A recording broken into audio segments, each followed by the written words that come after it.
sinnvoll, Grundrechte wie Meinungsfreiheit oder das Briefgeheimnis zur Bekämpfung von organisierter Kriminalität einzuschränken?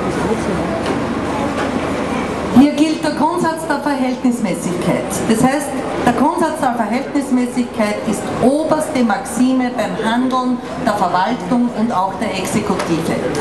Ich weiß genau, was sie meint. Sie meint die Online-Durchsuchung, sie meint die Handypeilung, sie meint all die modernen Instrumente, die debattiert werden, ob man sie der Polizei in die Hand geben soll. Meine sehr verehrten Damen und Herren, die Menschen haben keine Angst vor der Polizei, sie haben aber Angst vor der organisierten Kriminalität. Und ich habe null Verständnis dafür, wenn ständig diskutiert wird, ja, dass wir das der Polizei nicht geben dürfen, weil die Polizeistaat, die sind ja staatsgefördert, Datenmissbraucher etc. Wer die Polizei dermaßen niedermacht, macht das Geschäft der kriminellen Energie. Wenn die organisierte Kriminalität sich massivst vernetzt, und wir wissen das ganz genau, sowohl über Handys, wie auch über Computer, wie über Internet, wie über, jetzt sage ich mal, ganz gezielte Strategien im Hinblick auf die Elektronik.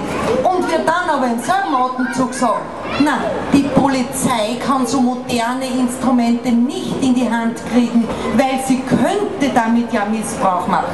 Dann ist das die falsche Antwort.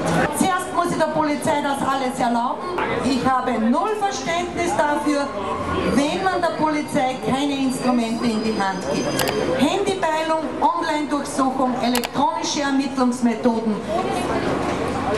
Über den richterlichen Beschluss kann man diskutieren. Ich habe eingeführt Lauschangriff und Rasterfahndung. Ich habe das im Parlament verhandelt.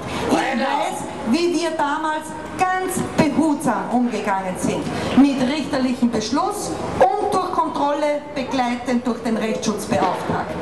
Aber ich habe kein Verständnis dafür, wenn man von vornherein sagt, die Exekutive darf diesbezüglich gar nichts tun. Habe ich kein Verständnis.